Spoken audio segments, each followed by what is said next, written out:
Hello, nice to see you again. I'm Chris. In this video, I will show you how to use Beckhoff.Let XML server functions to read the content inside XML file. The function code in here is TF6421. Let's start. So before you use the TF6421 functions, you need to go to Beckhoff's homepage and then to download the setup file and then install in your PC. Please go to Google to search it and download by yourself. And then now I will explain the big concept about the TF6421. Actually, after you install the XML server, that the structure will be like this. Then there will be an XML server that inside your IPC, in the runtime.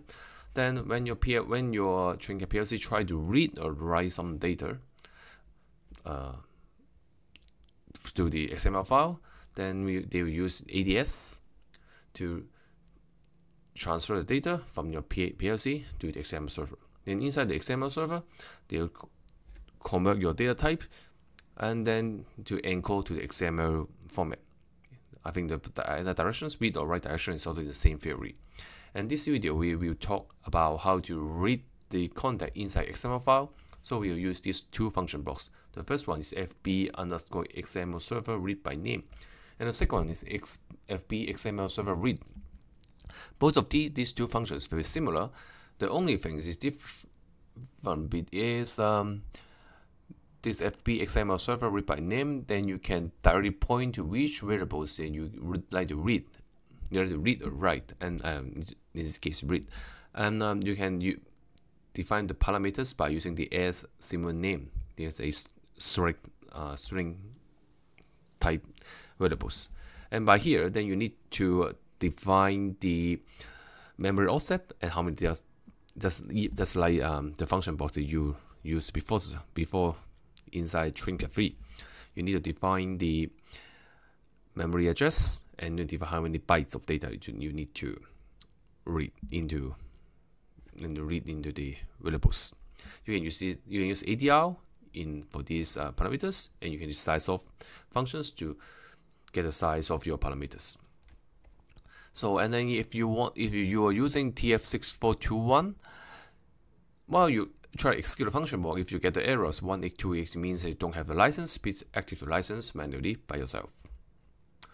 So this in this tutorial, I'll use this XML file, and I'll try to use Trinket to read the content inside the XML file. Then for the function block, there's a little bit parameters you need to config. For example, the S file patch, X patch or something. For the X file patch, actually it is where the file is located. So in here, you see /user PC02 OneDrive desktop blah blah blah. And then for the XML patch one is mean exactly what data do you want to read. For example, for the first one is XML patch is /catalog/plan. It will be the first area, and the second one is /catalog/book is the second area.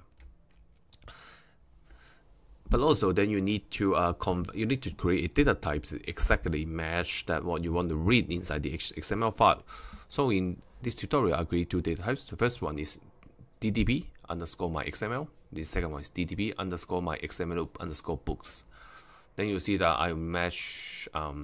Actually, the name is you can use all the name that you like, but data types you need to match. For example, the first one I'll use string 30.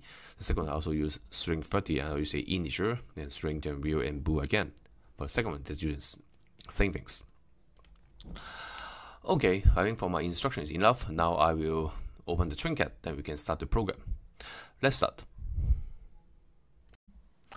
Okay, now we open the Trinket. Now we can start to program it. Before that, because now in this PC, I would like to connect to my other PC that is running this Trinket one time. I need to make the connections between my IDE to the Trinket one time in the other PC. So go to System, choose Target, and then expand here, and choose my target in here.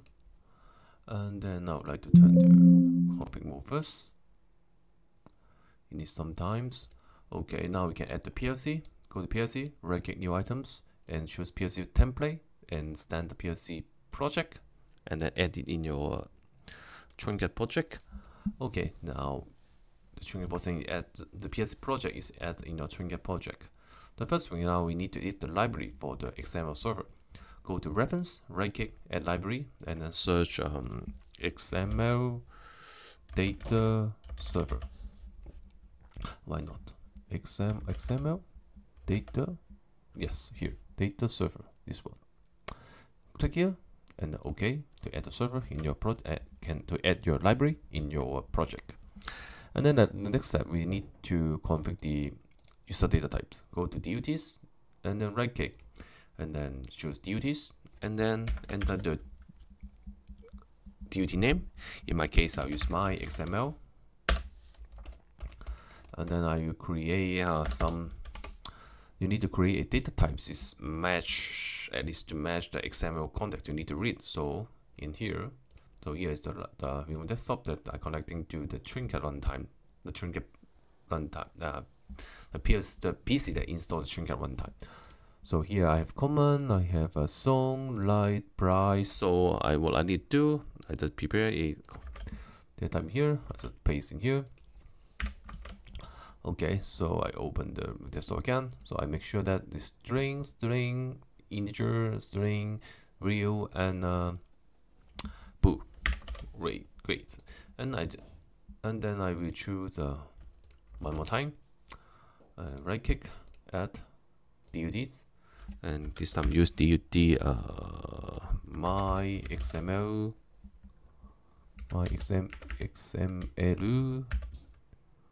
books. Okay, and then also prepare the data types before, so I just paste in here. I don't need to spend much time typing here. So this data type is matched to the block in here, the book inside the title, authors, year, and price. Okay, I use the assist wrap to format my code. Great, very beautiful. Then now we can start to program it. Go to voids main. The first thing I would like to define the variables that we need to use in this program. So first one is XML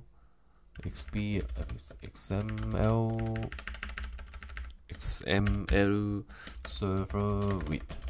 It should be XML server FB underscore, I think FB underscore server width, right?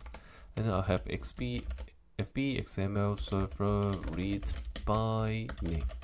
It should be FB XML server by name. And then I'll have a B execute to execute my function code, and have a B reset bit to reset the step or have any error. And then I will have a file patch, fs file patch, path. So it's equal to t maximum string, then I'll keep it default value. So what is default value? So this s file patch is exactly what the file that you XML file that your XML file locations. So here I see users my PC OneDrive blah blah blah. And I will have a variable called XML patch. XML patch is which block or which segment that inside the XML file that you would like to read. It's not difficult. So in this case, I should be catalog/plan. So go back to XML file. So here's catalog/plan/. So it will be read this block. Then I have other XML file, XML patch. I'll go XML patch 2 is equal to the maximum string is equal to. So this one's same, but different patch. This patch should be book. Why is book? Because here you can see /catalog/book, easy. And then I'll have stays, stays state. In this tutorial I use case statements, so int is equal to 0, give a default value to 0, and then I have my XML value. XML value is equal to dut underscore my XML. Then I'll have my XML value read by name is equal to DUD underscore my XML read my XML books. Good. Okay, finally I have a error code to define to store the error. If there's any error, then I'll execute the function block. So great. The last fixed thing, I'll use ST-script to format my code. Beautiful. Okay, then we'll start the program. Okay, so in here I'll use case statements. Case I status of.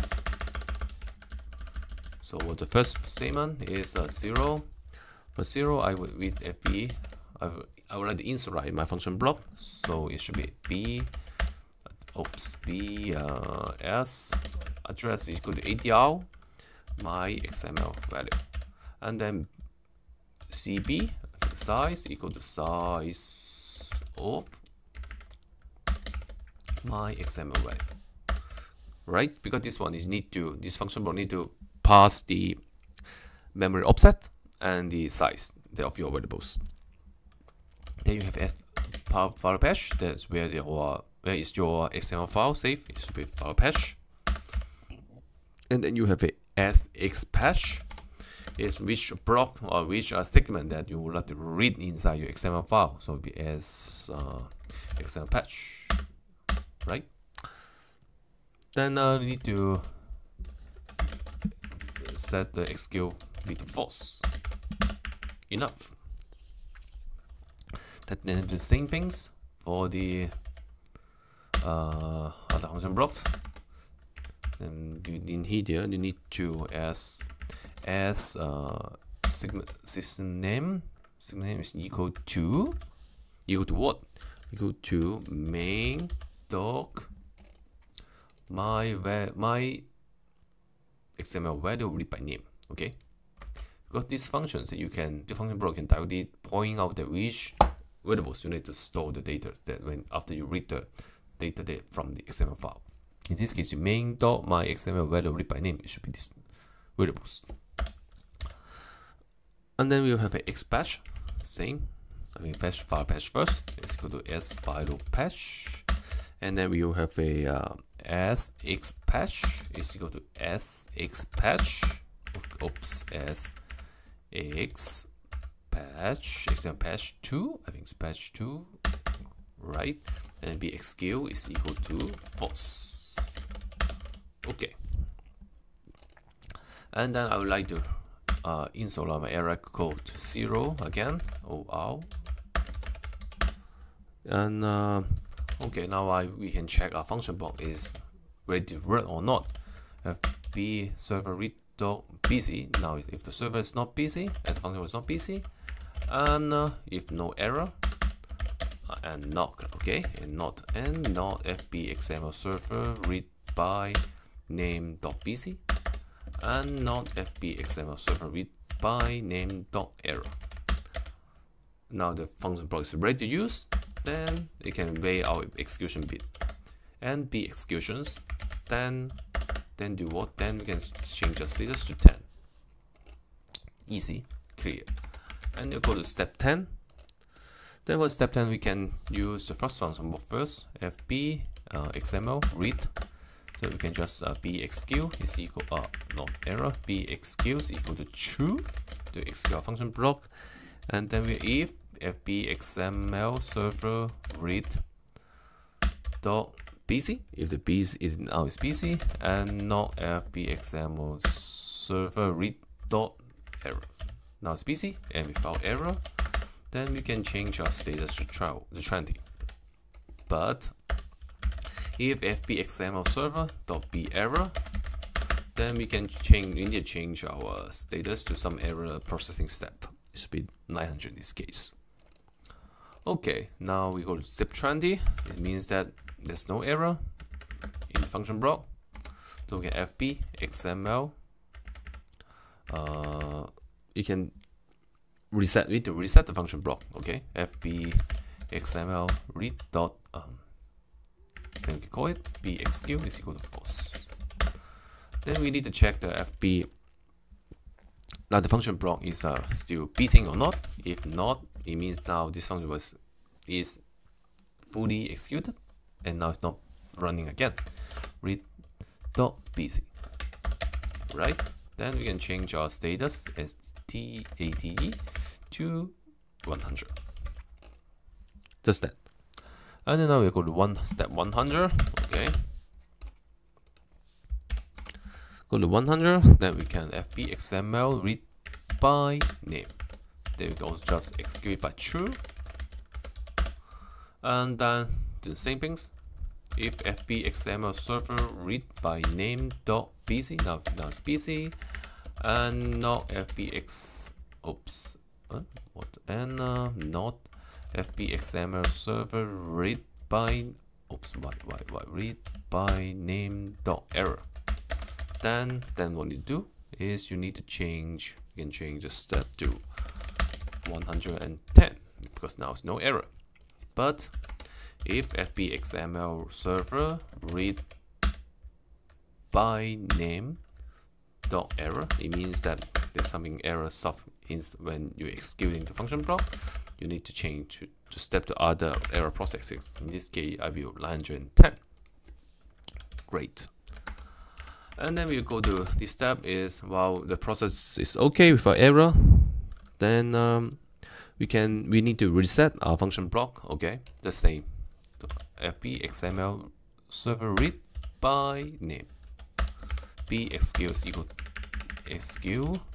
is equal to false, and then we need to wait the function block is not busy. If not, FB XML read by name dot busy. Then you can change a step to 112. STT. Great. Then if now it's 112, so what we can do in here, we can bxq to false, and then we can go back to 0. Oops, STATE to 0. Great. Now if now is the step is 900, it means there's some error, right? Error. So I would like to store the error code in some buffer. C is equal to FB XML read server dot, I think it's NR, right? NR. Oh yes, sure. And then I would change the bxq to false, and then I wait the reset bit. Then to let me just change the state to 0 to read again the XML file. For the 910, same error code. Error code is equal to FB XML XR read by name dot and error ID. Then bxq exe is equal to false, and then if b reset, it means that I can change back to state 0. Then I can try to read the file again. I will change the step to state 0. That's all. Not so difficult things. I hope you can understand and handle and follow up it. Now we can down the project to the runtime. Okay, change the runtime to run mode. It needs some time, I think. Okay, and then we can try to log in. Great. Then we can play it. Okay, now we can turn on this execute bit. Then we can open these two stuff. Then we can turn it through. Great. You see all data now is read in our from the XML file to our project. Okay, I think you like my video, and if you have any problems, please feel free to comment it, and please share and like the video if you think my video is useful for you, and I hope I can see you in the next time. So have a good day. Bye bye.